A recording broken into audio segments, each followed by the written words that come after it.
الله وسلامه عليه يا أيها الذين آمنوا اتقوا الله حق تقاته ولا تموتن إلا وأنتم مسلمون أما بعد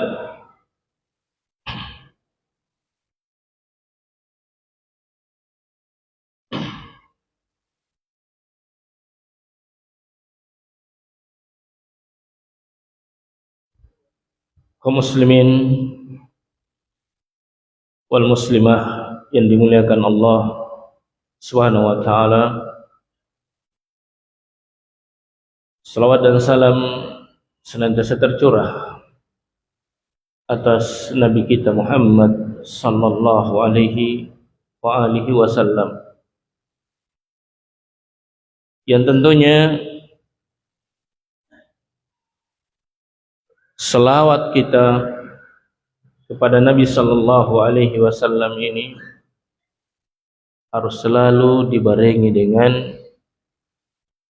kecintaan yang tulus kepada beliau sallallahu alaihi wasallam,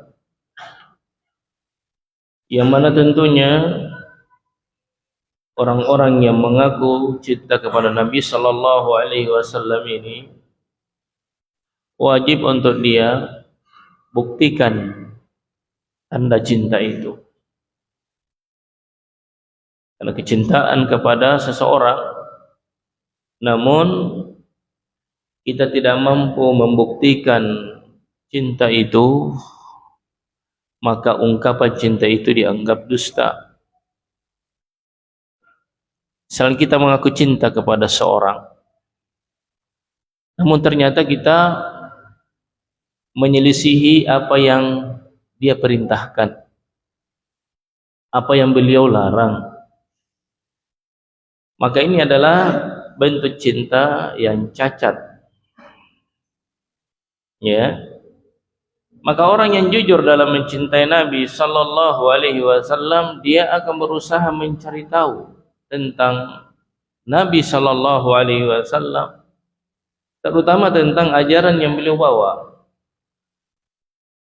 Ya, mengaku cinta kepada Nabi berarti mengharuskan kita mengetahui apa yang beliau bawa berupa agama ini. Karena cinta kepada Nabi itu ibadah, termasuk ibadah yang sangat pokok. Kenapa saya katakan ibadah yang sangat pokok? Karena kita dianggap bermaksiat kepada Allah Subhanahu wa taala jika ternyata kita masih lebih mencintai anak kita, keluarga kita daripada Nabi sallallahu alaihi wasallam. Ya kan? La yu'minu ahadukum hatta akuna habba ilaihi min waladihi wa walidihi wan nas ajma'in.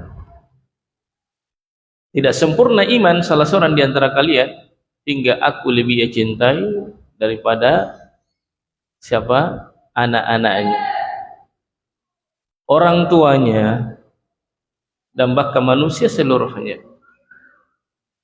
Itu secara perasaan. Kalau orang berbicara cinta, itu berbicara rasa, tempatnya di hati. Makanya hubbun Nabi sallallahu alaihi wasallam adalah amalun qalbi, amalan hati, yang bisa dirasakan, bisa diukur oleh orang yang atau pemilik cinta itu sendiri. Lalu kemudian rasa cinta ini haruslah ya diuji, ya harus teruji dan diuji. Ujiannya apa? Dia diperhadapkan dengan perintah-perintah, larangan-larangan. Kalau dia jujur mencintai Nabi, maka apa yang datang dari Nabi diambil. Wa ma atakumur rasul fakhudhu. Apa yang datang dari Nabi ambil, kata Allah. Wa ma nahakum anhu fantahu. Apa yang dilarang sama Nabi tinggalkan. Nah, hubungannya dengan itu jemaah sekalian dengan materi kita pada malam ini, materi kitab fikih, yang mana kita masuk di pembahasan sunanul fitrah, sunnah-sunnah fitrah. Sunnah artinya at-tariq, jalan. Jalan fitrah. Maksudnya di sini adalah fitrah yang Allah Subhanahu wa taala tetapkan atas hambanya, yang mana seluruh nabi dan rasul datang dengan fitrah ini, sunnah-sunnah ini. Nah, semua nabi membawa sunnah-sunnah ini. Lebih khusus nabi kita Muhammad sallallahu alaihi wasallam. Nah, oleh itu ya mas sekalian yang saya muliakan, ayo kita buktikan cinta kepada Nabi dengan mewujudkan sunnah-sunnah fitrah ini. Ya, sudah kita sebutkan hadisnya. Hadis yang pertama menjelaskan 5 jenis fitrah. Dan hadis yang kedua menjelaskan ada 10 ya, sunnah-sunnah fitrah. Ini dulu. Kalau ini bisa kita tegakkan, kita mampu wujudkan pertanda, setidaknya ada tanda bahwa kita memang layak disebut sebagai pencinta Nabi, ya kan? Kalau yang ini aja, yang sebenarnya tidak terlalu berat, karena tidak membutuhkan biaya, tenaga yang berlebihan untuk menerapkan yang 10 ini. Bagaimana pula yang besar lebih daripada itu? Baik, saya bacakan langsung jemaah sekalian. Dari sunnah-sunnah fitrah saya ulangi, langsung kita masuk yang 10. An Aisyah radhiyallahu ta'ala anha qalat qala Rasulullah sallallahu alaihi wasallam asyrun minal fitrah.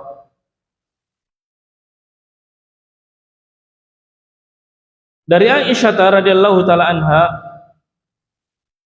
dia mengatakan bahwasanya Rasulullah sallallahu alaihi wasallam bersabda 10 perilaku fitrah.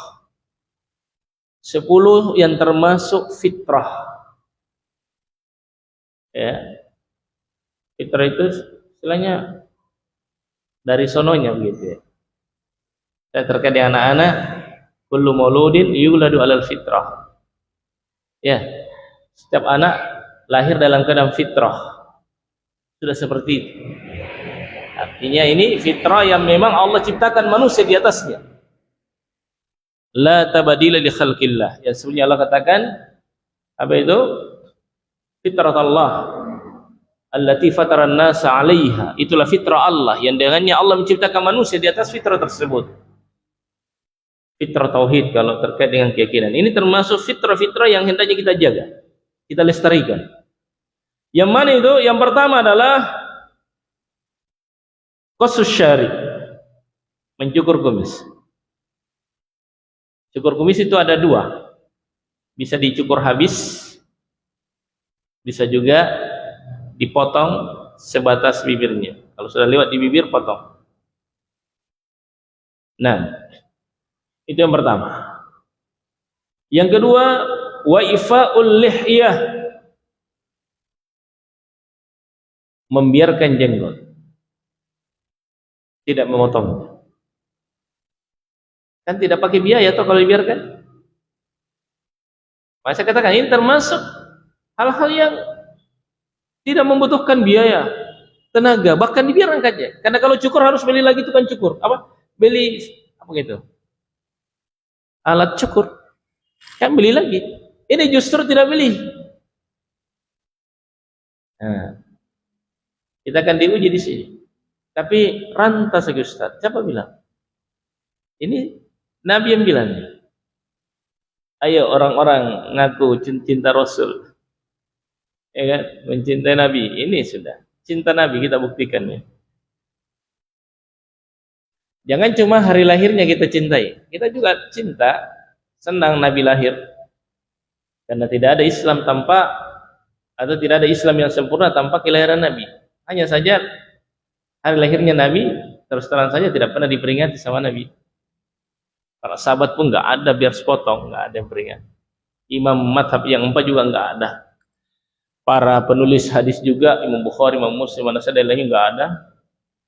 Nah, justru ini yang mau dihidupkan ini sunnah Nabi. Wahai para pencinta Nabi Sallallahu Alaihi Wasallam. Yang ketiga, Wasiwak, siwak, gosok gigi, termasuk sunnah. Nanti kita jelaskan manfaat-manfaatnya dan kapan waktunya untuk bersiwak. Termasuk juga cukur kumis, ada batas-batas waktu. Kumis ya yang sifatnya dipotong itu ada batas waktunya, maksimum 40 hari. Kita lanjutkan. Wal istinsyaq. Istinsyaq artinya menghirup air ke hidung saat berwudu. Nih, kalau kita wudu, salah satu sunnahnya Pak, mencuci hidung itu dihirup airnya saat berwudu. Itu sunnah itu. Berikutnya adalah wa qassul azfar, memotong kuku. Motongnya bukan setengah-setengah, habis. Dan jangan disimpan separuh ujungnya. Ada yang kelingkingnya disimpan, dikasih runcing, ada juga jempolnya. Yang benar semuanya. Mana Pak? Coba lihat saya lagi. Coba lihat kuku tak? Ada. Potong itu. Menghitam, potong. Jamaah sekalian, saya hormati dan saya muliakan. Kemudian selanjutnya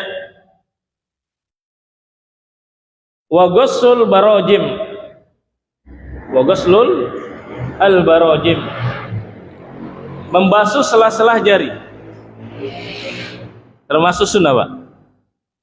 Dibasuh sela-sela jari saat kita mandi wajib, berwudu, jari tangan, jari kaki. Ini termasuk sunnah. Bukan sekedar cuci, tapi di sela-sela dibersihkan jari jemari kita. Baik. Kemudian wa natful ibit, mencabut bulu ketiak. Sakit ya? Bersihkan. Ada saya pernah tegur, ada promosi apa itu namanya, semprot-semprot. Dibilang situ diantara sebab hitamnya ketiak mencabut. Bilang ganti itu, enggak benar. Ini sunnah. Dan sampai orang apa namanya, gara-gara ini promosi itu orang tidak mau lagi melaksanakan sunnah ini. Katanya kalau dicabut hitam ketiaknya. Subhanallah ya. Enggak apa-apa hitam, kalau tidak dilihat ji. Enggak apa-apa hitam, tidak dilihat. Yang jelas Nabi sunnahkan. Dan semua sunnah pasti ada hikmah. Dan hikmahnya pasti baik. Mau ditahu, mau tidak, mau masuk akal, mau tidak. Yang jelas ini sunnah. Nah, dicukur boleh, dicabut bisa, terserah. Yang jelas dibersihkan. Nah. Kemudian wahal qul'anah, mencukur bulu yang satu. Kemaluan. Laki perempuan semua berlaku nih. Kan cuma laki-laki nih, semua. Perempuan juga. Baik. Semuanya ya, bukan separuh. Semuanya. Nah, kemudian selanjutnya wantiqasul ma. Nah, wantiqasul ma yakni bersuci dengan menggunakan air, al-istinja. Ya, ini termasuk sunnah. Sunnah fitrah, cebok dengan menggunakan air. Dan itu yang paling bagusnya. Sekalipun boleh kalau misalnya tidak ada air, boleh menggunakan batu atau yang selainnya selama bisa membersihkan. Nah, qala Zakaria berkata, qala Mus'ab, berkata Mus'ab, wa nasitul ashirah, dan saya lupa yang ke-10. Lalu kemudian kata beliau, illa an takuna al-matmadah. Nah, mungkin yang ke-10 itu adalah berkumur-kumur. Ini dia. Yang ke-10 berkumur-kumur. Ya, yang ke-10 adalah berkumur-kumur. Itulah 10 sunnah-sunnah fitrah. Ayo kita amalkan ini dengan niat cinta Rasul sallallahu alaihi wasallam. Baik, kita masuk yang pertama, al-khitan. Rinciannya ya. Wal khitan wajibun fi haqqir rijali wan nisa. Adapun khitam hukumnya wajib, sunat. Ya, khitan sunnat adalah wajib hukumnya baik bagi laki-laki maupun bagi perempuan. Sebagian ulama membedakan hukum laki dan perempuan. Laki-lakinya wajib karena terkait dengan najis yang harus dia bersihkan. Yang kedua, untuk perempuan hukumnya sunnah yang dianjurkan. Perempuan sunnah untuk dikhitan. Barang siapa yang pernah dikhitan waktu kecil dan tidak jadi khitannya harus diulang. Li'annahu min syairil Islam. Dan bahwa sunnah atau khitan ini termasuk syiar-syiar Islam. Wa qad qala Nabi sallallahu alaihi wasallam li rajulin aslam. Dan Nabi sallallahu alaihi wasallam telah berkata kepada seorang yang masuk Islam, alqi anka sya'ral kufri waqtatin. Campakkanlah rambut kekufuran darimu dan berkhitanlah. Nah, jadi sini Nabi sallallahu alaihi wasallam perintahkan kepada orang yang masuk Islam agar dia berkhitan walaupun sudah berumur tua. 60 tahun baru masuk Islam, 60 tahun di khitan. Nah, wa huwa min millati Ibrahim. Dan khitan ini termasuk ajarannya Nabi Ibrahim alaihi salam. Ya. An Nabi Hurairah radhiyallahu taala anna Nabi sallallahu alaihi wasallam qala ikhtatana Ibrahimu khalilur rahman ba'dama atat alaihi 80 sanah. Bahwasanya Nabi Ibrahim alaihi salatu wasallam khalilur rahman beliau berkhitan setelah berumur 80 tahun. Ya, baru turun perintahnya. Baru turun perintahnya. Nah, baru turun perintah. Maka Nabi Ibrahim tidak malu untuk melaksanakan perintah. Ya. Itulah disebut muslim. Apa artinya muslim? Ini orang yang berserah diri kepada Allah. Datang perintah laksanakan. Dia tidak pikir ini saya tua, ini saya gimana. Pokoknya laksanakan. Itulah muslim jamaah sekalian. Orang yang betul-betul berserah diri kepada Allah. Datang perintah laksanakan, datang larangan tinggalkan. Nah, jamaah sekalian, hormati dan saya muliakan. Kemudian, wa qad qala Allahu li nabiyhi Muhammadin sallallahu alaihi wasallam, dan sungguh Allah telah berfirman kepada nabinya Muhammad sallallahu alaihi wasallam, "Tsumma auhayna ilaika an ittabi millata Ibrahim hanifa." Nah, dan sungguh Allah Subhanahu wa taala kalau katakan summa auhayna, kemudian kami telah wahyukan kepada Muhammad. Apa itu wahyunya? Hendaklah engkau mengikuti agamanya Ibrahim yang lurus. Yang lurus itu. Surah An-Nahl ayat 1 2 3. Satu di antaranya adalah sunnah berkhitan. Nah, kalau kemudian yang lebih bagusnya lagi, jamaah sekalian, terkait dengan khitan ini, wa yustahab wa yakuna al-khitanu fil yaumis sabi lil maulud. Dan disukai berkhitan di hari ke-7 dari kelahiran anak tersebut. Dianjurkan berkhitan di hari ke-7. Nah, ini bagi orang-orang yang berpengalaman, ya harus dicari orang yang betul-betul ahli di bidangnya. Nah, di hari ke-7, berarti hari itu juga anak itu pada saat diakikah, ya, pada saat diadakan nasikah, disitulah juga diadakan pemotongan rambut dan juga pemotongan ini khitan tadi. Berdasarkan hadis dari Jabir radhiyallahu anhu, anna Rasulullah sallallahu alaihi wasallam aqqa 'anil Hasan wal Husain wa khatanahuma li sab'ati ayyam. Rasulullah sallallahu alaihi wasallam mengakikahi serta mengkhitan Hasan dan Husain pada hari ke-7. Nah, pada hari ke-7. Dan juga dari Ibnu Abbas radhiyallahu anhuma, ia berkata, sab'atu minas sunnah, ada 7 dari perkara sunnah fisibyi, yakni bagi seorang anak, yaumas sabi, di hari yang ke-7. Nah, yusamma wa yukhtan. Pada hari ke-7 itu diantaranya diberi nama dan dikhitan. Diberi nama dan dikhitan. Ya sekalian, hormati dan saya muliakan. Alhamdulillah sekarang sudah ada orang-orang yang ahli, ya, termasuk untuk perempuan. Sudah ada orang-orang yang punya keahlian di situ. Barakallahu fikum. Kemudian selanjutnya kaum muslimin muslimah. Rincian yang kedua untuk ifa'ul lihyah, memanjangkan jenggot atau membiarkannya. Dan seorang muslim ya siap mendengar ya, masya Allah, hatinya itu mereka menerima gitu.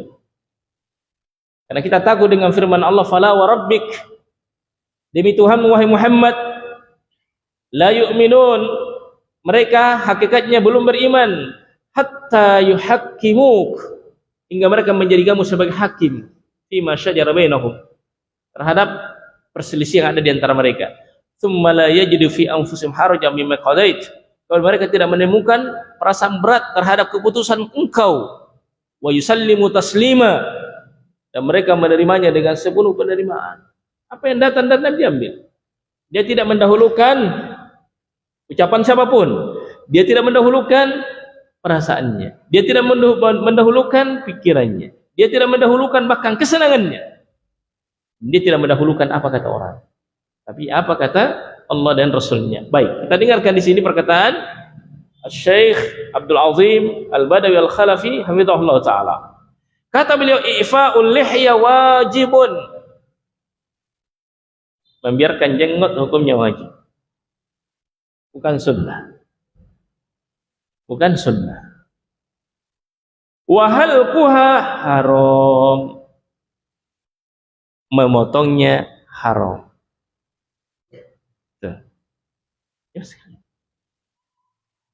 Ini adalah ketetapan syariat kita. Jemaah sekalian, karena kata beliau, li'annahu taghyirun lil khalqillah, karena memotong jenggot termasuk dari bentuk mengubah ciptaan Allah Subhanahu wa taala. Tadi fitrah. Maka memotongnya, membersihkannya apalagi termasuk bentuk mengubah ciptaan Allah Subhanahu wa taala, wa huwa min amali syaitan, dan perbuatan mengubah ciptaan Allah ini adalah termasuk amaliyah syaitan. Nah, sebagaimana firman Allah Subhanahu wa taala, ini terkait dengan ucapannya syaitanul qail, wala amurannahum fala yugayyirunna khalqallah, benar-benar saya akan perintah mereka, kata syaitan. Syaitan yang bersumpah di sini. Ya. Saya benar-benar akan memerintah mereka agar mereka mengubah ciptaan Allah Subhanahu wa taala. Ini dia apa namanya? Perkataan syaitan yang diabadikan dalam Quran. Bahwa di antara yang diperintahkan oleh syaitan kepada manusia adalah agar mereka mengubah ciptaan Allah Subhanahu wa taala, termasuk fitrah tadi. Rasulullah sallallahu alaihi wasallam. Kemudian kata beliau, wa fi halqiha tasyabbuhun bin nisa, memotong jenggot ini kata beliau termasuk bentuk tasyabbuh, menyerupai perempuan. Adakah perempuan yang berjenggot? Kalau ada mungkin satu-satu, tapi kebanyakan yang berjenggot adalah laki-laki. Hanya dulu ada wanita-wanita terdahulu, kalau ada orang datang melamar, maaf kalau dia jenggotnya ditolak. Wah, ini nggak nampak laki-lakinya gitu loh. Seperti itu. Karena ini termasuk dari syariat kita yang asing hari ini. Syariat yang asing hari ini. Banyak orang malu panjangkan jenggotnya. Ada banyak alasan. Biasa kalau ada kawan-kawan saya, kenapa kita tidak panjangkan jenggot? Pas gatal ki. Gatal, saya potong gatal. Kapan itu mau gatal? Satu alasan gatal. Dua, kenapa kita potong? Satu dua ji Pak Ustaz. Jelek dilihat. Jelek dilihat. Alasan ya. Apalagi yang ketiga, alasannya apa? Marah mamanya Pak Ustaz. Geli bede. Geliki. Tak mau. Gili-gili kalau disentuh-sentuh anunya pakai jenggot tak? Gili. Enggak mau dia, gele-gele. 3. Banyak alasan jemaah sekalian. Mamanya suruh ki. Gimana Pak Ustaz mamanya suruh ki? Tidak gagah beding. Tidak gagah. 4. Apalagi mungkin banyak alasan di sana jemaah sekalian. Yang semuanya tidak, ya semuanya perasaan. Alasan perasaan. Ya, alasan perasaan. Putih semua Pak Ustaz, nanti kelihatan tambah tua ki putih. Ya, enggak apa-apa. Memang kita sudah tua memang. Ya kan? Jemaah sekalian. Ya, maka semua alasan-alasan ini tidak dibenarkan. Nah, masalahnya kemudian adalah bahwa menyerupai wanita itu dilarang jemaah sekalian. Larangannya tegas. Wa qad la'ana Rasulullah sallallahu alaihi wasallam al-mutasyabbihina minar rijal bin nisa. Nah, dan sungguh Rasul sallallahu alaihi wasallam telah melaknat al-mutasyabbihina minar rijal. Ini kaum pria yang menyerupai wanita-wanita. Terus sekalian hormati dan saya muliakan. Kemudian selanjutnya An Abi Hurairah radhiyallahu anhu qala Rasulullah sallallahu alaihi wasallam juzus syarwarib wa arkhul liha wa khaliful majus.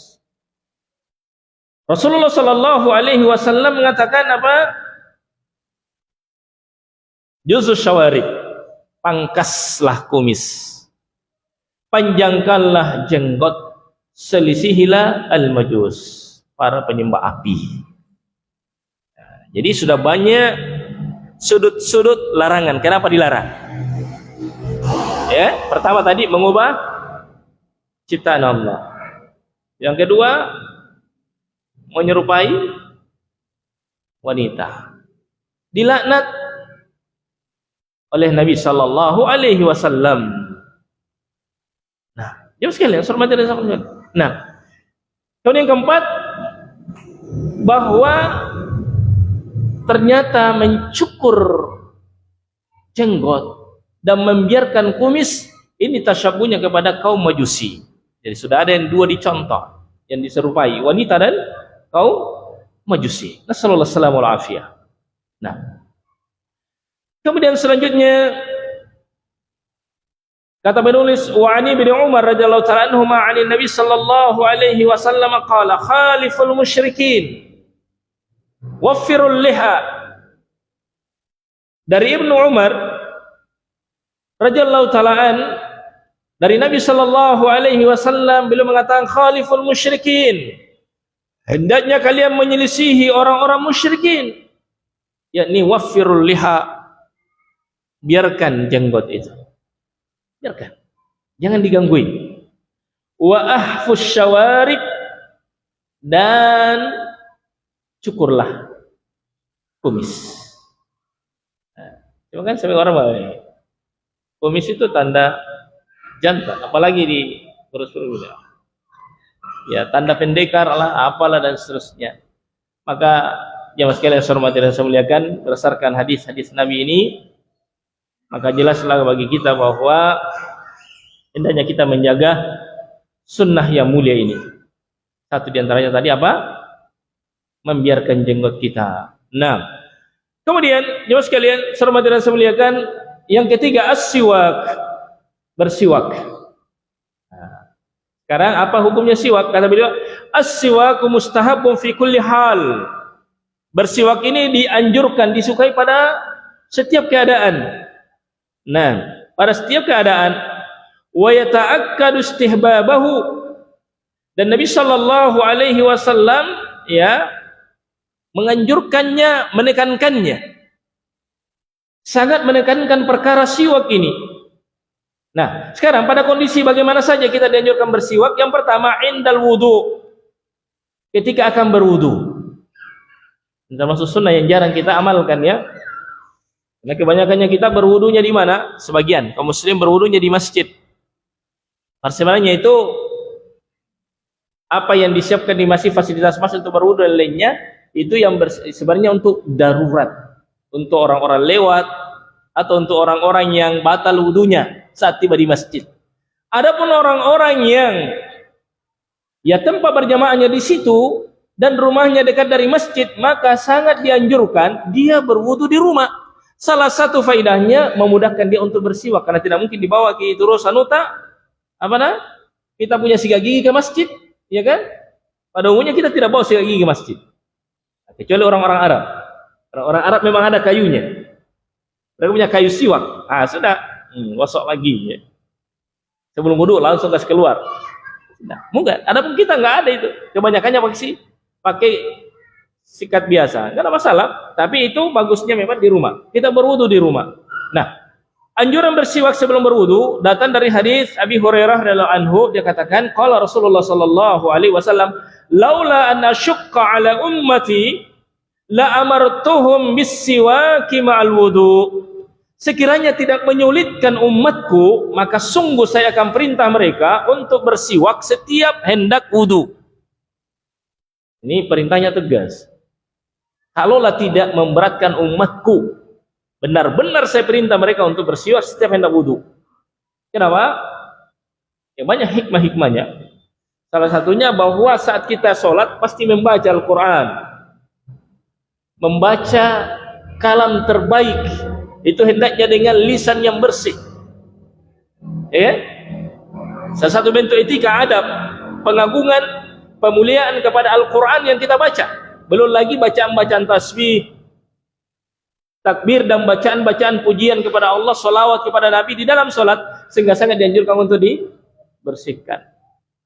Nah, apalagi datang keterangan bahwa para malaikat itu mendekatkan mulutnya ke orang yang sholat saat dia membaca Quran. Dan malaikat ya tentunya terganggu ketika saat kita menghembuskan napas, mengeluarkan suara, ikut pula bau yang tidak sedapnya. Apalagi kita berjamaah kanan kiri, itu penting. Kadang-kadang ada orang merokok digampingkan. Kadang-kadang, tapi kalau dengan sikat gigi itu akan mengurangi ya aromanya. Jauh sekalian. Kemudian yang kedua, indas sholah, dianjurkan ketika mau sholat. Ya, saya baca dulu semuanya ya, supaya kita ingat. Ketika mau sholat. Yang ketiga, inda qiraatil Quran, ketika hendak membaca Quran. Yang keempat, inda dukhulil bait, ketika masuk rumah. Mau masuk rumah Pak, Nabi sikat gigi. Itulah simpelnya kalau menggunakan itu sikat gigi yang kayu kan. Kalau ini kan, gimana ya, tidak ada air ini. Itu simpel. Ya simpel. Tapi ini sunnah diantara sunnah-sunnah Nabi. Yang kelima, indal qiyami minal lail, ketika bangun malam. Ketika bangun malam mau sholat, kan pasti berubah, ya kan? Bau mulut saat dia bangun. Jadi sekalian, hormati saya muliakan. Nah, ini ya, 5 keadaan, 5 kondisi di mana kita dianjurkan untuk bersiwak. Nah, kita baca hadis yang kedua. An Nabi Hurairah radhiyallahu anhu anin Nabi sallallahu alaihi wasallam qala laula an asyqa ala ummati la amartum bis-siwaki inda kulli salatin. Kalaulah tidak memberatkan umatku, sungguh aku akan perintah mereka untuk bersiwak setiap kali hendak salat. Nah, ini dia. Lagi-lagi kita perhatikan orang Arab, tadi kan sudah siwak ketika berwudu ya, berarti sudah bersih. Sudah bersih ya? Nah, saat mau salat diambil lagi. Kan dicuci tadi bersih. Ini siwaknya di sini bukan tujuannya segera untuk membersihkan, ya, tapi betul-betul ta'abbudi, mencontoh mengikuti Nabi Sallallahu Alaihi Wasallam. Adapun sebagian orang yang sepanjang hari tidak sikat gigi, lalu kemudian dia gosok giginya tidak pakai air, menggunakan siwaknya ikut tai giginya di siwaknya langsung disimpan di kantongnya, ini nggak tepat. Harus menggunakan air. Ini berlaku ini orang yang sudah memang bersiwak tadi waktu wudu, masuk sholat sebelum takbir ambil lagi siwaknya, sudah bersih memang giginya.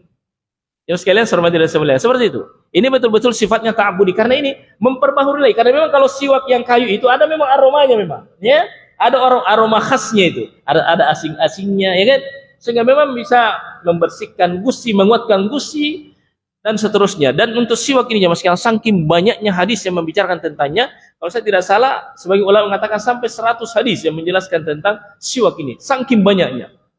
Ya, pembahasan tentang persoalan siwak, termasuk diantaranya bahwa Nabi Shallallahu Alaihi Wasallam sebelum wafatnya, yaitu diceritakan oleh Aisyah radhiyallahu anha, di mana Nabi berada di pangkuannya Aisyah ketika wafat.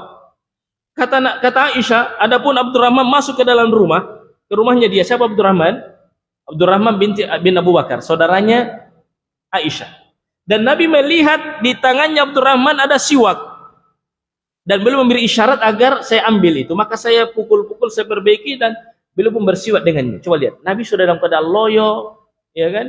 Dalam kondisi bagaimana, Nabi masih menyempatkan dirinya bersiwak. Kenapa? Karena sebentar lagi beliau akan menghadap Allah Subhanahu wa Ta'ala. Orang yang sholat kan menghadap Allah.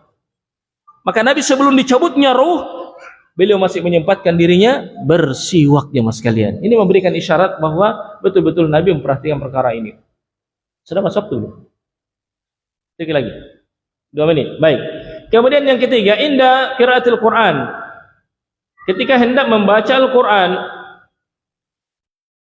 dari Ali radhiyallahu anhu, beliau berkata bahwasanya Nabi Shallallahu Alaihi Wasallam memerintahkan kami bersiwak. Beliau bersabda, sesungguhnya seorang hamba ketika hendak melakukan sholat, datanglah malaikat padanya, lalu ia berdiri di belakangnya untuk mendengarkan Al-Quran. Ia mendekat dan tetap mendengarkan serta mendekat hingga ia letakkan mulutnya ke mulut hamba tadi. Tidaklah ia membaca ayat, melainkan ayat tersebut sampai ke perut malaikat itu. Subhanallah, ya. Ini memberikan isyarat bahwa betapa betul malaikat ini senang dengan orang yang bangun sholat malam membaca Quran. Oleh karena itu, supaya malaikat tidak terganggu, maka kita dianjurkan untuk bersiwak. Nah, kemudian terakhir tadi ketika masuk rumah, ya, ketika masuk ke rumah. Anil Miqdad ibn Shuraih an abihi qala sa'altu Aisyata qultu bi ayyi syai'in kana yabda'u an-nabi sallallahu alaihi wasallam idza dakhala baitahu qalat bis-siwak. Naam. Dari Al-Miqdad bin Shuraih, dari ayahnya, dia berkata, aku bertanya kepada Aisyah, dengan apa Nabi sallallahu alaihi wasallam mengawali, ya, ketika beliau masuk rumah? Maka Aisyah mengatakan dengan siwak. Beliau bersiwak ketika masuk rumah. Sepanjang hari di luar, mulut lagi berbau juga, maka beliau tidak suka jika ketika berinteraksi dengan orang-orang yang ada di rumah, beliau tidak bersiwak. Nah, ini contoh jemaah sekalian bahwa beliau punya perhatian dengan keluarganya. Kita kan sebagian gimana ya, ke istri apa-apa bau, kalau perlu dikasih lagi bau ketiak lagi. Ini nggak boleh, ya. Ini Nabi tidak suka. Ya, kebiasaan sebagian kita ketika bersama istri dianggap biasa, Nabi enggak. Hatta dengan bau mulutnya pun beliau jaga, jangan sampai tidak disukai oleh orang-orang yang ada di rumahnya, orang-orang yang ada di sekitarnya. Wallahu a'lam bishawab. Ya sekalian, inilah apa yang sempat kita bacakan, semoga bermanfaat, dan tentunya semua ini dari apa yang kita terangkan itu akan memberikan kemuliaan dan tambahan kemuliaan bagi seorang hamba ketika dia berhias dengan sunnah-sunnah fitrah ini. Sallallahu alaihi wasallam ala nabiyina Muhammadin wa ala alihi wasallam. Subhanakallahumma bihamdika nasyhadu an la ilaha illa anta astaghfiruka wa atubu ilaika wa akhiru da'wana alhamdulillah. Assalamualaikum warahmatullahi wabarakatuh.